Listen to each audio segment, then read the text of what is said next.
Very quickly, I look at this football team, and folks, I've had the privilege of broadcasting every one of their games this year. They've done things that none of us expected that they could do. Tonight you have a chance, seniors, to win your first homecoming game here. You won a homecoming game last week in Mount Pleasant, a tremendous victory. I know you can do it. We can be talking playoff. We can have a whole lot of fun. So Big Reds, good luck, and let's go beat Fort Madison.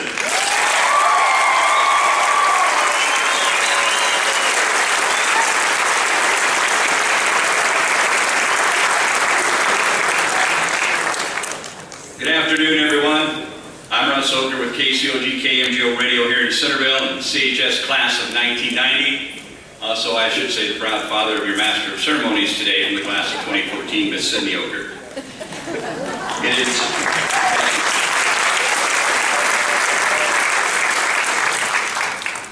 in 20 years of broadcasting and public speaking, today might be one of my most treasured moments. It is truly my honor to be here today on behalf of the Centerville School District's administration, staff, parents, athletes, and alumni to recognize a true Big Red and Redette sports icon. An icon is someone who is respected, revered, and idolized.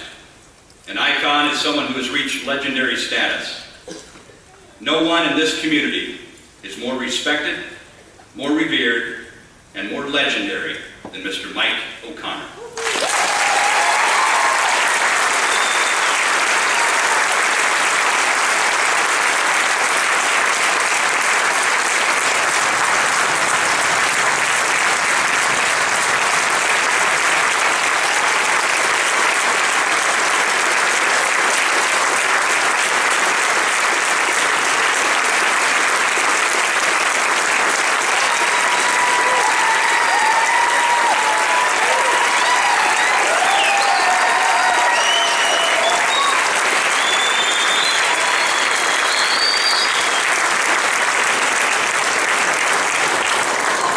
Mr. O'Connor, you are a true Big Red icon. This year marks 50 years of broadcasting for Mike. 32 of those have been spent right here in Centerville as the voice of CHS Sports. His golden voice has led us through the highs of a state baseball title in 1988 to Betts Auditorium for 2 boys basketball state tournaments. And his voice has been there through some lows, some pretty rough seasons. For 32 years, through the triumphs and the heartaches, Mike was there with us through it all. And what makes him so special is that no matter the outcome, no matter how well or how poor things were going, not once, not one time, did you ever hear Mike O'Connor say a bad word about a kid.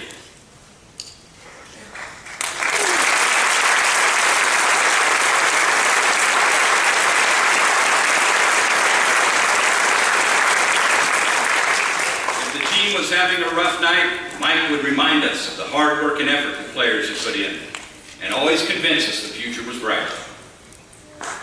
For 32 years, Mike has traveled the state, giving up time with his family to bring the action home to the fans who couldn't make the games. While he did not graduate from Centerville High School, and he never played a game for the Scarlet and Black, no one has been a part of more Centerville High School sporting events than Mike O'Connor.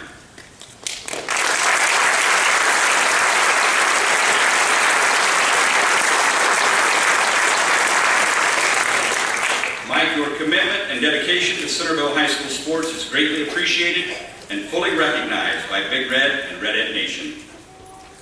Mike started his play-by-play career in the early 1960s at KGRN in Grinnell. He was sitting next to his boss, Frosty Mitchell, at a basketball game, and Frosty turned to Mike and said, "You're doing the third quarter of this game." With that, he handed the mic to Mike and walked away. And Mike was hooked, and a broadcaster was born. From KGRN, he went on to DJ a show at KWWL Radio in Waterloo. By 1969, the general manager gave him the opportunity to do the sports on KWWL TV. He called play-by-play for the area sports team in conjunction with his job as the sports director at KWWL. His job as a sports director gave him the opportunity to interview such sports icons as Billy Martin, Jim Cott, Harmon Killebrew, Rod Carew, pro football player Ray Nitschke. He also got to cover the Indianapolis 500. He was also the commentator for the University of Iowa Sports Show, a weekly recap of Iowa football games with Iowa head football coach Ray Nagel and later coach Frank Lauterbur. In April of 1974, Mike purchased and took over management of KCOG Radio in Centerville and began doing play-by-play for Centerville High School. He also added KMGO to the FM dial. For those of you who don't know, the MGO stands for Michael Goodwin O'Connor. Mike left Centerville in 1981 through 1986. In that time, he owned and managed WMOI radio station in Monmouth, Illinois. He left Monmouth and headed to Sioux City, Iowa, where he was the sports director at KTIV TV for 2 years. In 1986, Mike purchased KOAK radio station in Red Oak, and he was there until he returned to Centerville as the VP of Marketing at Iowa Trust and Savings Bank. Mike may have changed career paths by joining the banking world, but he did not give up radio completely. Upon his arrival, he returned to play-by-play. In 2013 marks his 32nd year as the voice of Centerville Athletics.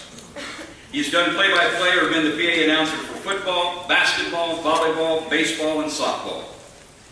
In 2000, Roger Campbell, former CHS athletic director, was instrumental in campaigning for Mike to be recognized for his efforts. The Iowa High School Athletic Directors Association honored him with the Media Award as a result of Roger's efforts. He received his award in March of 2000. In March of 2005, the Iowa High School Athletic Association presented him with their News Media Award at halftime at a state tournament boys basketball game. Mike did try a couple of times to break into the big time. He applied to be the voice of the Phoenix Suns, and he made it to the final two. He also applied for a job in Boston. It was in the middle of the Howard Cosell era. Commentators were critical of the players and the game they were announcing. Mike preferred to emulate announcers such as Ray Scott and Kurt Gowdy, who focused on the positive aspects of the game. And as a result, Boston sent the rejection letter that read, and I quote, "We know what we want, and you're not it."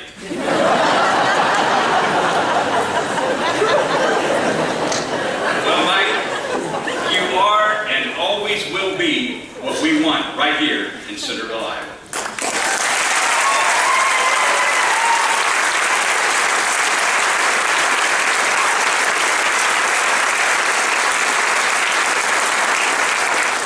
Today, we honor your 50 years of broadcasting with a plaque that reads, "The Voice," presented to Mike O'Connor in recognition of 50 years of distinguished broadcasting service. From the Centerville Community Schools Big Reds and Red Ed players, parents, and fans. And here to present that plaque are Centerville High School AD Greg Fisher, High School Principal Roger Robb, and the Superintendent of Centerville Schools, Tony Ryan. Mike, thank you, and congratulations.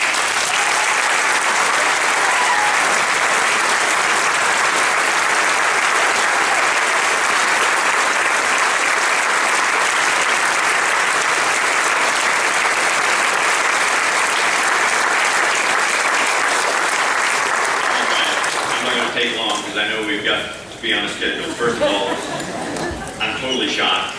I'm totally appreciative. When Greg walked off, I thought, okay, I'm done. I'm heading back to the back. Greg turned me around. And I knew, too, that Russ looks awful good all dressed up. I thought, hey, he's sharp today,